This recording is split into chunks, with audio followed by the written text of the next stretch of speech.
Justin Trudeau अपने राजनीतिक career के सबसे मुश्किल दौर से गुजर रहे हैं, इसमें कोई शक नहीं, कोई दो राय नहीं। खालिस्तान का मुद्दा उठने के बाद कनाडा के अंदर ही उनके खिलाफ वोटों का ध्रुवीकरण भी शुरू हो चुका है। हालात तो ऐसे हैं कि ट्रूडो की कुर्सी खतरे में पड़ गई है। कैसे, देखिए आप भी।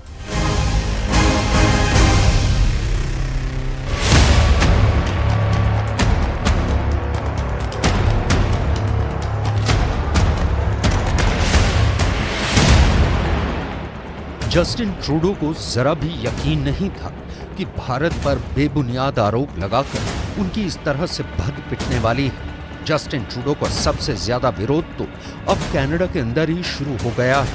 कनाडा की पूरी राजनीति में खालिस्तान के मुद्दे ने हलचल मचा दी है और जस्टिन ट्रूडो के खिलाफ मौजूद विपक्ष को अब ट्रूडो के खिलाफ हमले का एक बहुत बड़ा मुद्दा मिल गया है।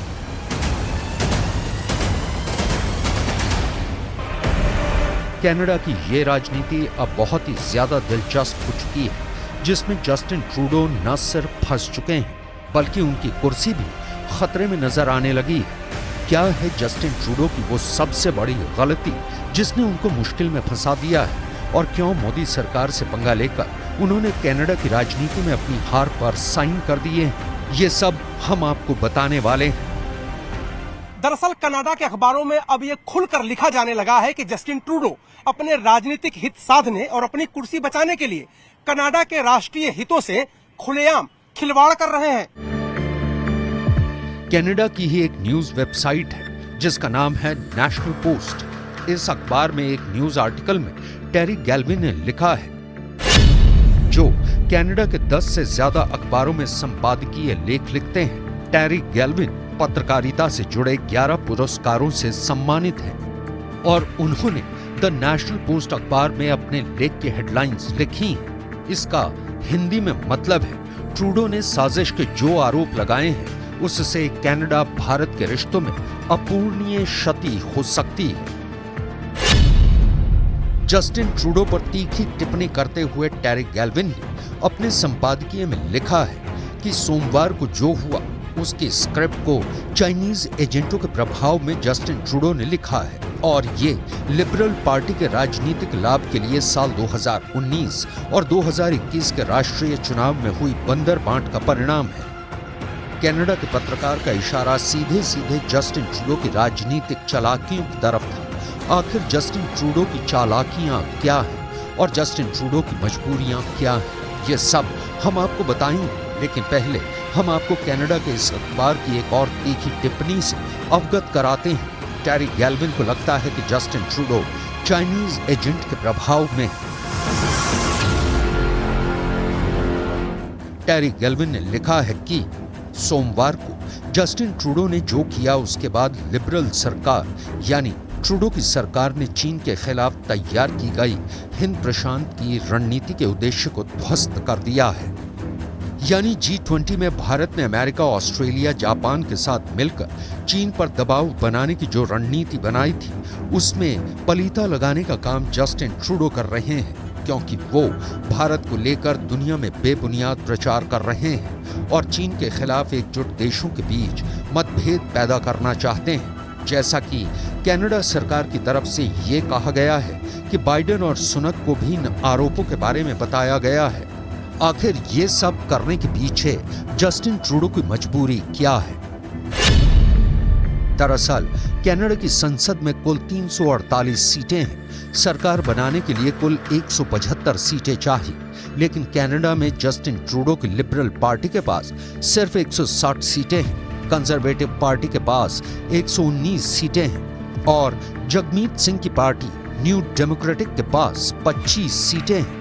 यानी ट्रूडो के पास बहुमत से 15 सीटें कम हैं और वो एक अल्पमत की सरकार चला रहे हैं। दरअसल जगमीत सिंह की पार्टी न्यू डेमोक्रेटिक के समर्थन से ही ट्रूडो की सरकार चल रही है। ऐसे में जस्टिन ट्रूडो खालिस्तानियों की कठपुतली बन चुके हैं और खालिस्तानी समर्थक जगमीत सिंह इस वक्त जस्टिन ट्रूडो को जो डिक्टेशन दे रहे हैं, ट्रूडो वही बोल रहे हैं। या फिर ये समझ लीजिए कि ट्रूडो ने सोमवार को जो कुछ भी बोला है उसकी स्क्रिप्ट खालिस्तानियों ने ही लिखी है। यहाँ आपको ये बता देना जरूरी है कि कनाडा में कुल 2.1% सिख समुदाय के लोग रहते हैं। यानी इनकी आबादी लगभग 8 लाख है। इनमें से ज्यादातर सिख खालिस्तान की मुखालफत करते हैं, खालिस्तान का समर्थन करने वालों से दो दो हाथ करते हैं। लेकिन जगमीत सिंह जैसे कुछ खालिस्तानी भी हैं जो वोटों का ध्रुवीकरण करने के लिए और अपने राजनीतिक हित साधने के लिए खालिस्तान का मुद्दा उठाते रहते हैं। और इसलिए अब जस्टिन ट्रूडो की कनाडा के अखबारों में खुलकर आलोचना हो रही है। यहाँ एक और बात भी अहम है। जस्टिन ट्रूडो की लिबरल पार्टी को 160 सीटें और 32.62% वोट मिले थे, जबकि कंजर्वेटिव पार्टी को 119 सीटें और 33.74% वोट मिले थे। यानी पॉपुलर वोट कंजर्वेटिव पार्टी को ही ज्यादा मिले हैं। कनाडा की न्यूज वेबसाइट नेशनल पोस्ट में ही टैरी गैल्विन लिखते हैं कि लिबरल पार्टी उन खालिस्तानियों के साथ मेल मिलाप कर रही है जो सालों से अपने कैनेडियाई सुरक्षित आश्रय स्थल से भारत में हिंसा भड़का रहे थे। 18 जून को ब्रिटिश कोलंबिया के सरे में हुई हरदीप सिंह निज्जर की हत्या गैंग वॉर शैली में हुई हत्या है। ये जो भी कर रहे हैं उसका भारत के सिखों से कोई लेना देना है ही नहीं। दरअसल कनाडा की सरकार खालिस्तानी तत्वों के सामने झुकी हुई नजर आ रही है। कनाडा के अंदर हरदीप सिंह निज्जर को लेकर भी एक आक्रोश नजर आ रहा है, क्योंकि कनाडा के इसी अखबार में यह भी सवाल उठाया गया है कि हरदीप सिंह निज्जर आखिर कनाडा का नागरिक कैसे बन गया। ये बड़ा सवाल है। अगर बात करें हरदीप सिंह निज्जर की तो उसकी उम्र 45 साल है और 2021 में पंजाब में उस पर हत्या का एक मुकदमा दर्ज किया गया था। 2022 में एनआईए ने जांच की और चार्जशीट दायर की जिसमें उसे आरोपी बनाया गया। इसलिए हिंदुस्तान की सरकार लगातार निज्जर पर कार्रवाई करने की कनाडा से मांग भी कर रही थी। अब वो तस्वीरें भी सबके सामने आ चुकी हैं कि हरदीप सिंह निज्जर AK-47 लेकर फायरिंग करता हुआ नजर आ रहा है। यह तस्वीर आपने देखी। अब देखिए कैसे कनाडा की विदेश मंत्री ऐसे आतंकवादी तत्वों की पैरवी में बयान जारी कर रही है। Dès le moment où nous avons été mis au courant, nous avons été guidés par 3 principes. Le premier, nous allons tout faire pour faire la lumière sur la question. Deuxièmement, nous allons en tout temps protéger les Canadiens. Et troisièmement, nous allons protéger la souveraineté canadienne. J'ai transmis ces principes à mon homologue indien et j'ai aussi dit que nous attendons à leur entière collaboration afin de faire la lumière sur la question. Et c'est pourquoi aussi, aujourd'hui, j'ai expulsé un diplomate indien du plus haut niveau. दरअसल हकीकत ये है कि Justin Trudeau ने न सिर्फ Canada की संसद की गरिमा को ध्वस्त किया है, बल्कि सीधे सीधे कनाडा और भारत के रिश्ते को भी बिगाड़ने का काम किया है। अपने व्यक्तिगत राजनीतिक स्वार्थों के लिए और अपनी प्रधानमंत्री की कुर्सी बचाने के लिए ट्रूडो भारत के साथ व्यापारिक वार्ता से भाग रहे हैं और इसके लिए उन्होंने कोई स्पष्ट कारण भी नहीं दिया है। कनाडा की न्यूज वेबसाइट नेशनल पोस्ट में ही टैरी गैल्विन लिखते हैं कि निज्जर एक प्रमुख खालिस्तानी अलगाववादी था जिसने शांति का जमकर विरोध किया था। वो आतंकवाद से जुड़े कई आरोपों में भारत में वर्षों से वांछित था। ये निश्चित नहीं है कि निज्जर को कनाडा की नागरिकता कैसे प्राप्त हुई। कनाडा की सरकार ने ही शरणार्थी दर्जे के लिए निज्जर के आवेदन को 2 बार 1997 और 2001 में खारिज किया था। जस्टिन ट्रूडो खालिस्तानी नेता जगमीत सिंह की लिखी स्क्रिप्ट पढ़ रहे थे, इसलिए उन्होंने निज्जर जैसे आतंकवादी को कनाडा का नागरिक बताकर खूब आंसू बहाए।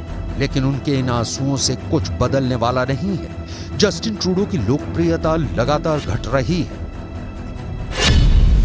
कनाडा के एक सर्वे में दावा किया गया है कि पिछले 55 सालों में जस्टिन ट्रूडो सबसे बेकार प्रधानमंत्री साबित हुए हैं।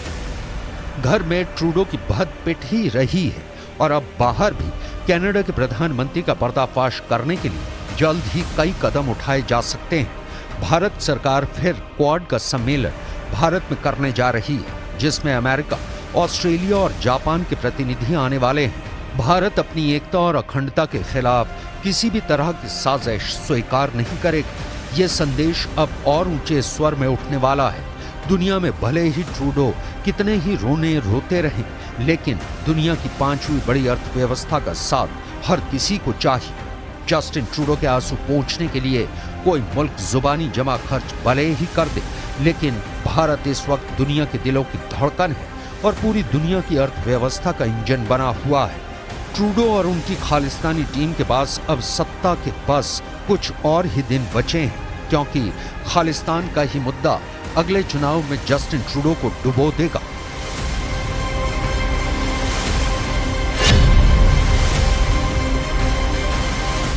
यूक्रेन